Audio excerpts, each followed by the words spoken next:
மனித வாழ்க்கையில் மெய்யான மாற்றம் எப்படி வருகிறது என்றால் இந்த வசனத்தில் பார்க்கிறோம், ஒருவன் கிறிஸ்துவுக்குள் இருந்தால், அல்லேலூயா, if any man, அவன் இந்துவா இருக்கலாம், முஸ்லிமா இருக்கலாம், கிறிஸ்டியனா இருக்கலாம், படித்தவரா இருக்கலாம், படியாதவரா இருக்கலாம், ஏழையா இருக்கலாம், ஐஸ்வர்யவானா இருக்கலாம், any man, if anyone be in Christ, ஒருவன் கிறிஸ்துவுக்குள் இருந்தால் அவன் யூதனா இருந்தாலும் கிரேக்கனா இருந்தாலும் யாரா இருந்தாலும் சரி, அல்லேலூயா, ஒருவன் கிறிஸ்துவுக்குள் இருந்தால் அவன் புது சிருஷ்டியாகிறான், அல்லேலூயா.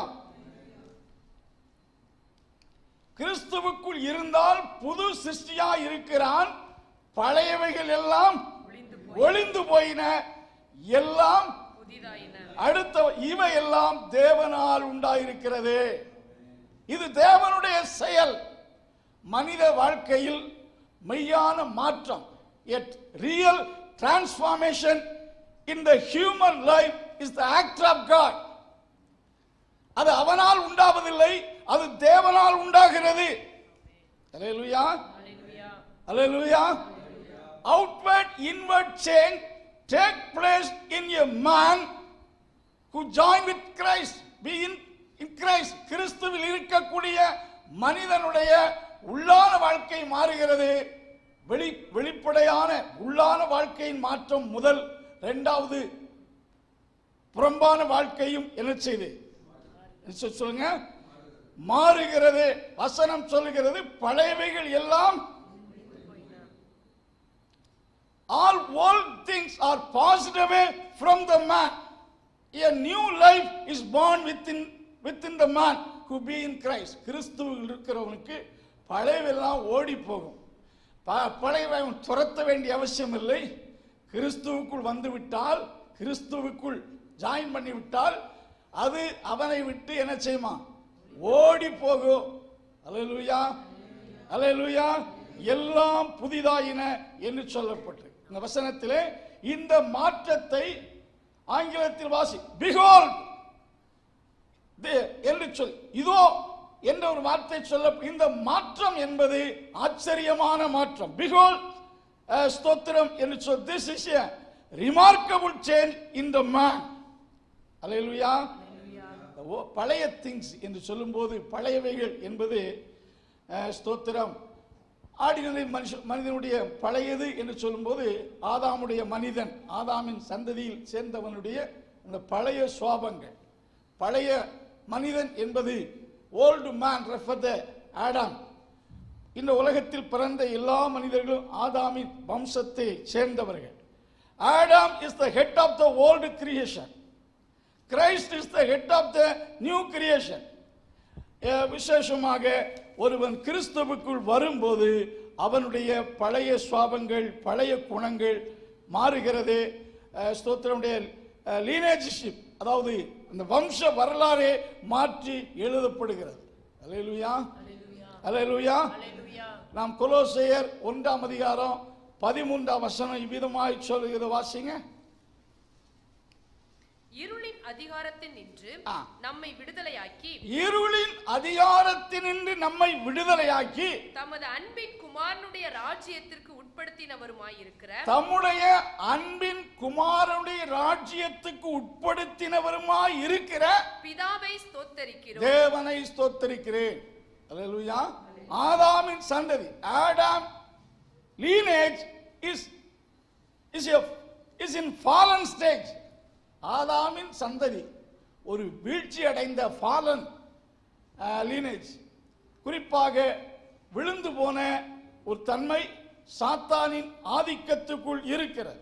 பட் கிறிஸ்து அப்படிப்பட்ட நிலையில் இருக்கிறவனை விடுவித்து, தேவன் விடுவித்து அன்பின் குமாரனுடைய ராஜ்யத்துக்குள் ப்ரமோட் பண்ணி தேவனுடைய அன்புக்குள் வைக்கிறார்.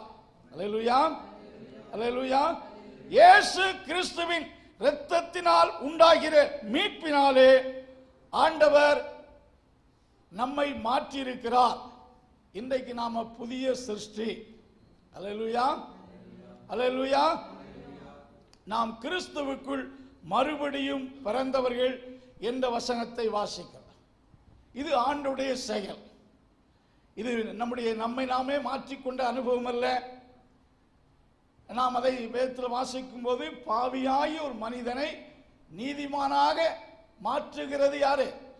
யார் சொல்லுங்க? நம்ம ரோமருக்கு நிறுவம், God alone justify the ungodly. அவபக்தி உள்ளவர்களை, பாவியாகிய மனிதர்களை நீதிமான்களாக மாற்றுகிறது மார்க்கம் அல்ல, போதனை அல்ல, தேவன் மாற்றுகிறவர். அல்லேலூயா, அல்லேலூயா. Praise God.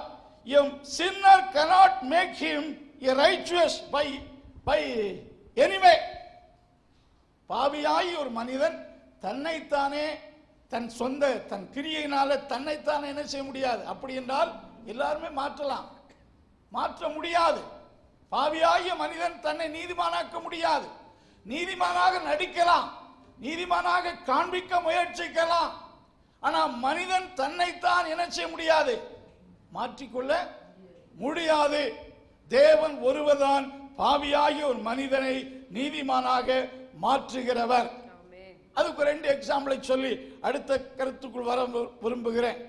எரிகோ பட்டணத்திலே சகேயு என்ற ஒரு டாக்ஸ் கலெக்டர் வாழ்ந்து கொண்டிருந்தார். இயேசு அந்த பட்டணத்துக்கு வந்தார். அந்த மனுஷனை குறித்து வேதம் அந்த தேசத்தின் மக்கள் என்ன எப்படி எண்ணி இருந்தார்கள்? இவர் பாவியாகிய மனுஷன், பாவியாகிய சகை வீட்டில் தங்க போகிறாரே என்று சொல்லி அந்த சகைவை குறித்து அவர்கள் எப்படி சொன்னார்கள்? பாவியாகிய மனிதன். அல்லேலூயா. எரிகோ பட்டணத்தில் இருந்த அந்த கஸ்டம்ஸ் ஆபீஸில் அவன்தான் ஸ்தோத்திரம் தலைவனாக இருந்தான் என்று சொல்லப்பட்டிருக்கிறது. சகையு என்று சொன்னால் ரைச்சுவஸ் ஒன். சகையு என்ற பெயர் வேதாகமத்தில் அந்த ஒரு பெயர் தான் சொல்லப்பட்டிருக்கிறது. சகையு என்ற வார்த்தைக்கு நீதிமான் என்று அர்த்தம். ஆனால் அவனுடைய பெயருக்கு ஏற்றபடி அவன் என்ன செய்யல, வாழவில்லை. குறிப்பாக அவனை அந்த பட்டணத்தின் மக்கள் வெறுக்க காரணம் என்ன? தன் சொந்த ஜனத்தினிடத்தில் ஆயம் வசூல் பண்ணி ரோமர்களுக்கு கொடுக்கிறவன். அவர்களுக்கு விதிக்கப்பட்ட கொடுக்கப்பட வேண்டிய டாக்ஸை விட அதிகமாய் ஆயக்காரர்கள் நாட்களில் வாங்கினார்கள். சகைவை குறித்து கூட அப்படி அவர்கள் எண்ணி இருந்தார்கள். இப்பொழுது இயேசு அவனை சந்திக்கிறார், அல்லது இயேசு அவனை சந்திக்கிறார். அல்லேலூயா. சந்தித்த மாத்திரத்திலே அவனுக்குள்ளே ஒரு பெரிய மாற்றம் வந்ததை பார்க்கிறோம். His life was totally changed. நீங்கள் லூக்கா சுவிசேஷம் 19ஆம் அதிகாரத்திலே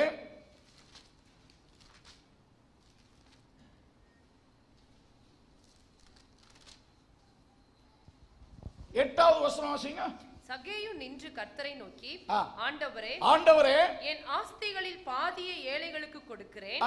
நான் ஒருவனிடத்தில் எதையாயிலும் அநியாயமாய் வாங்கினது உண்டானால் நாளத்தனையாக திரும்ப செலுத்துகிறேன் என்றான். Praise God. ஆண்டவர் இந்த இடத்திலே அவனை சந்திக்கையில் அவன் இந்த வாக்குறுதியை கொடுத்ததினால் அவனுக்கு மாற்றம் வரவில்லை, அவனுக்குள்ள ஒரு மாற்றம் வந்ததினால் தான் இந்த அறிக்கையை அவன் கொடுக்கிறான். கிறிஸ்துவின் பிரசன்னம், கிறிஸ்துவை அவன் சந்தித்த மாத்திரத்திலே அவனுக்குள்ளே ஒரு பெரிய மாற்றம் வருகிறது. யூத பிரமாணத்தின்படி ஒருவன் வாலண்டியராக தன் தவறை ஒத்துக்கொண்டால் தான் செய்த தவறுகளோடு கூட 5இல் ஒரு பகுதி, அதாவது 100 ரூபாய் திருடி விட்டால் 120 ரூபாய் பிளஸ் ஒரு ஆட்டுக்குட்டியை பலி செலுத்துதல், இப்படிதான் செய்ய வேண்டும். ஆனால் இவன் தன் ஆஸ்திகளில் பாதிகளை செலுத்துகிறேன்.